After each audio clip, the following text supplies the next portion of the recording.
इसी तरह के वीडियो पाने के लिए एंड जीके क्यूज के लिए सब्सक्राइब करें एंड सपोर्ट करें। धन्यवाद। नमस्कार दोस्तों, स्वागत है आपका वर्मा कोचिंग JCERT में। आज लेकर हाजिर हैं क्लास 9 का भूगोल चैप्टर नंबर 3 अपवाह। इसमें हम इसका क्वेश्चन का आंसर करेंगे। आप हमारे प्लेलिस्ट के माध्यम से सभी विषयों के क्वेश्चन आंसर देख सकते हैं।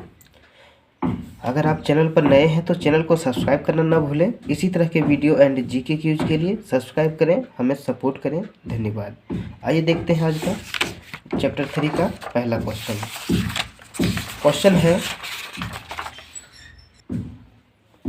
कि दिए गए 4 विकल्पों में से सही विकल्प चुनिए।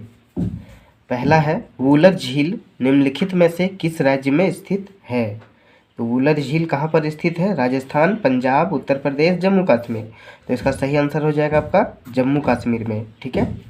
दूसरा नंबर है नर्मदा नदी का उद्गम स्थल कहाँ से है। तो सतपुड़ा, अमरकंटक, ब्रह्मगिरी, पश्चिमी घाट के ढाल। तो ये हो जाएगा सही आंसर आपका अमरकंटक। ठीक है।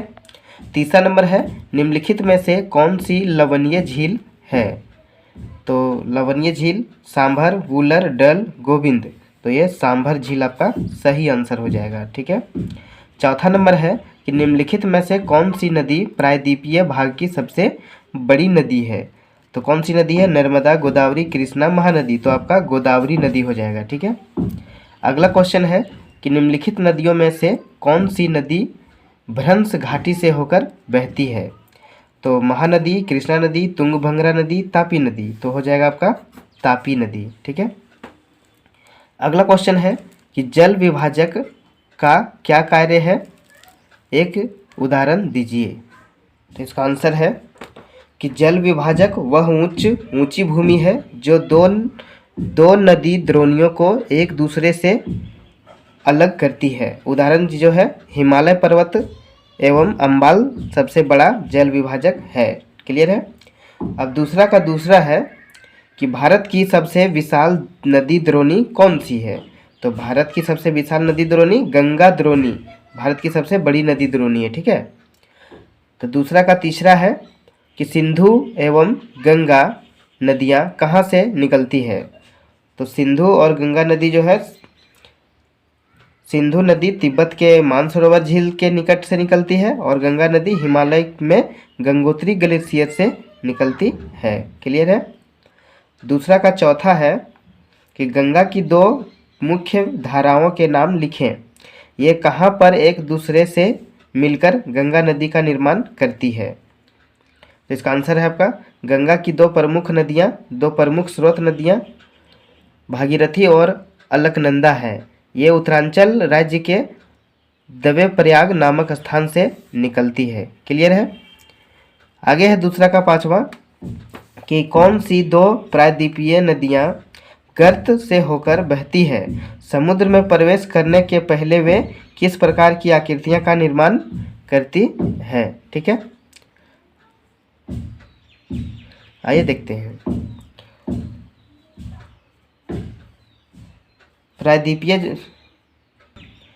दूसरा का चौथा हो गया, 5वां देखते हैं।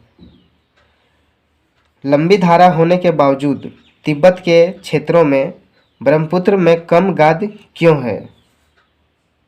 ठीक है।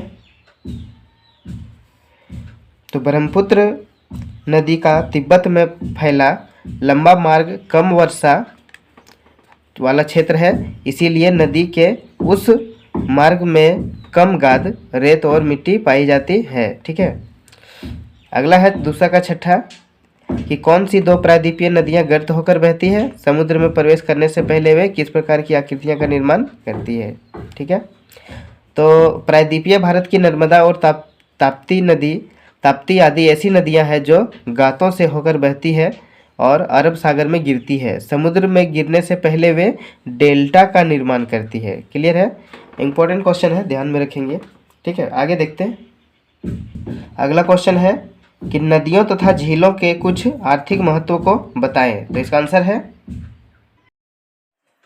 यह गाद और तलछट बहा कर लाती है जो बाढ़ के मैदान को शेष देश को अलग कृषि भूमि प्रदान करती है। नदियाँ घरेलू श्रमिकों और वस्तुओं के लिए जल करवा उपलब्ध है।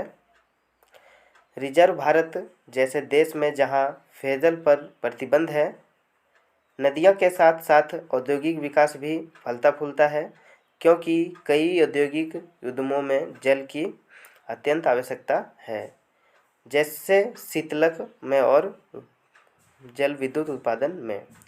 नदियाँ अपशिष्ट पदार्थों को गलाकर बहाकर ले जाती है। नदी पर परिवहन के साधन और अंतर्देशीय जलमार्ग उपलब्ध है। तटीय नगरों के साथ साथ मनोरंजक पर्यटन प्रोत्साहन आदि भी विकसित होते हैं। ये नदी के महत्व हुआ। अब झील का देखते हैं। झील का महत्व।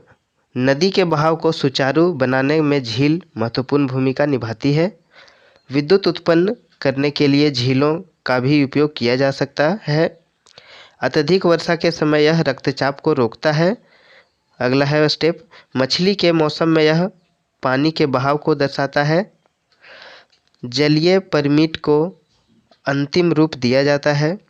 इनमें से आसपास के क्षेत्र भी जलवायु समानताएं रचनाएं हैं, सामान्य रचनाएं हैं। अगला स्टेप है, झीलें प्राकृतिक और पर्यटन को बढ़ावा देती है। क्लियर है। अगला क्वेश्चन है तीसरा, दीर्घ उत्तरीय प्रश्न। पहला है कि नीचे भारत की कुछ झीलों के नाम दिए गए हैं, इन्हें प्राकृतिक तथा मानव निर्मित वर्गों में बांटिए। इनमें से कौन कौन प्राकृतिक झील है और कौन कौन मानव निर्मित है, इसे हमें बांटना है। ठीक है, तो आइए देखते हैं। तो हमने यहाँ लिख के रखा है प्राकृतिक झील। प्राकृतिक झील में के वर्ग में होगा डल, चिल्का, वूलर, भीमताल, लोकताक, बारापानी, सांभर और पुलिकट। ठीक है, और मानव निर्मित में होगा गोविंद सागर झील, राणा प्रताप सागर, निजाम सागर, नागार्जुन सागर, हीराकुंड। मानव निर्मित यानी मनुष्यों द्वारा बनाया गया झील। प्राकृतिक झील मतलब जो स्वयं तैयार हुए हैं। ठीक है, अगला क्वेश्चन है चौथा नंबर, हिमालय तथा प्रायद्वीपीय नदियाँ के मुख्य अंतर को स्पष्ट कीजिए। तो इसका आंसर है हिमालय की नदियाँ।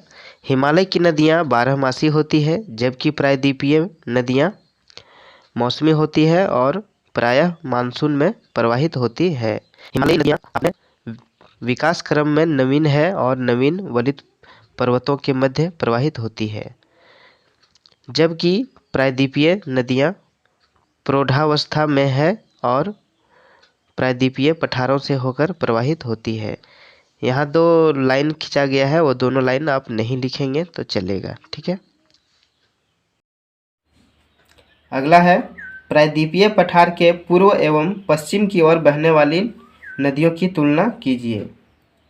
तो दोनों में अंतर इस प्रकार है। पहले पूर्व की ओर बहने वाली नदियाँ देखते हैं। कृष्णा, कावेरी, गोदावरी, महानदी पूर्व की ओर बहने वाली नदियाँ हैं। पूर्व की ओर बहने वाली नदियाँ बंगाल की खाड़ी में गिरती है। इन नदियों का अपवाह तंत्र विकसित तथा आकार में बड़ा है। ये नदियाँ बहुत गहराई में नहीं बहती है।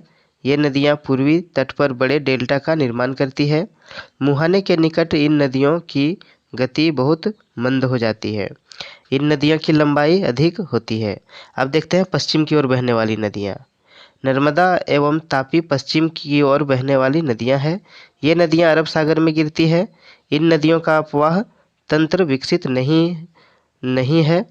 उनकी सहायक नदियाँ आकार में छोटी होती है। ये नदियाँ गर्त से होकर बहती है। ये नदियाँ डेल्टा के बजाय ये ज्वार नद का निर्माण करती है। मुहाने के निकट इन नदियों की बहुत अधिक तेज होती है। इन नदियों की लंबाई कम होती है। ठीक है, अगला छठा है, किसी देश की अर्थव्यवस्था के लिए नदियाँ महत्वपूर्ण क्यों है। तो इसका आंसर है कि ये जल के बहाव को नियंत्रित करने में सहायता करता है। ये भारी वर्षा के समय मधुमेह को रोकता है। ये शुष्क मौसम के दौरान पानी का एक समान तूफान बनते हैं। जल विद्युत सहायता से जन्म होता है। ये आसपास के वातावरण को मृदु बनाते हैं। ये जलीय परितंत्र को बनाते हैं और ये प्राकृतिक सौंदर्य में बढ़ोतरी है। क्लियर है। ठीक है।